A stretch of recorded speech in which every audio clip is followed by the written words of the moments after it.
Hi, hello everyone.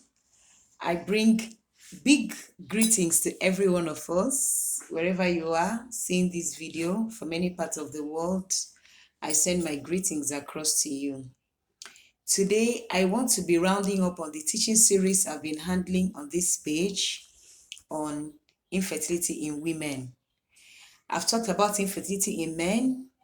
I've talked about infertility in women to a large extent. I've talked about the vagina, the uterus, which is the womb, the fallopian tubes, and how these structures in the female reproductive system can lead to infertility in one way or the other. Today, I want to be talking about the ovary, which is, when I say the main organ, but I'll be merging it with the brain because the ovary receives direct signals from the brain, and so it will be good in handling fertility. I want to be merging the two together. I will also be telling us what are some of the pathologies, the diseases, the illnesses that might be of interest to us, that when they are found in the ovary, then it can lead to infertility. So let's get started. Now, the brain, there's a part of the brain that is called the hypothalamus. The hypothalamus and the pituitary, these are all parts of the brain, sorry. The pituitary and the hypothalamus, they are the two parts of the brain that have direct control over the ovary when it comes to fertility. Now, every month, a woman is expected to see her menses, and she's also expected to ovulate. Ovulate means to release eggs that will, at the end of the day, be fertilized by the sperm, and then fertility will be achieved. So these parts of the brain produce hormones that directly affects or positively send signals to the ovary, and then the ovary is able to carry out these cyclical functions in the female body. That's by functions now, I mean menstruation and ovulation. So if for any reason these parts of the brain are not producing these hormones, possibly due to tumor or due to any form of brain injury, these parts of the brain are affected. It becomes a problem because they won't be able to produce the expected hormones that will now send signals to the ovary, and the ovary will respond, and the cyclical functions are seen or performed. These cyclical functions, like I explained, include menstruation and ovulation. If for any reason these parts of the brain overproduce these hormones, there's going to be what we call a negative feedback. You understand? There'll be a negative message that will be sent back, and it will also affect this pathway that I have explained. So I want to keep it so simple so that I don't confuse us, okay?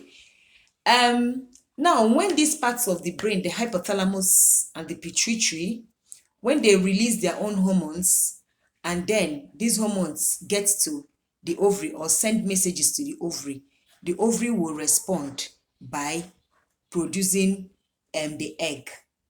You understand? Now, when the egg is produced, the egg will now travel through the fallopian tube during ovulation. It will travel through the fallopian tube and then be fertilized and then end up being implanted in the uterus, which is the womb. So if for any reason the ovary is diseased or has one pathology or the other, it's going to be a problem. We all know that since the ovary produces the eggs during the period of ovulation, there can be anovulation. Anovulation means the ovary is not producing eggs for one reason or the other, possibly because the hormones from the brain are no longer stimulating the ovary very well, or any reason at all. Or possibly there was an accident or an injury to the ovary in any form, and the ovary is not producing the egg. Is going to be a problem. There's going to be anovulation. And even when there's sexual intercourse and the sperm travels up, it's not going to see any egg to fertilize. There's going to be a problem. So that is one. There can be polycystic ovarian syndrome. There are some women who you see, they have so much hair, they have hair, excess hair distribution on their body, they have insulin resistance. They also have such people that have these features of polycystic ovarian syndrome. You can Google it. I don't want to bring it as a topic into this presentation so that I don't confuse us. You can Google polycystic ovarian syndrome and see the way it is. So in these people that have this problem, the ovary produces small multiple eggs. At the end of the day, these people have infertility problem. Some people have cysts, what we call ovarian cysts. Some types of ovarian cysts, not every type of ovarian cyst, some types of ovarian cysts can lead to infertility in women. And then, if for any reason you have had a surgery in the past for one reason or the other and the ovary was removed, of course, there's going to be infertility problem because the ovary, there won't be any ovary again to produce the egg. You understand? Then, like I always say, any part of the body can form cancer. If there is cancer of the ovary, of course, you don't expect that ovary to function properly. So I just like, I like making my videos short so that you can watch it and understand. So if there are any questions, please drop them in the comment section. I want to see those questions. And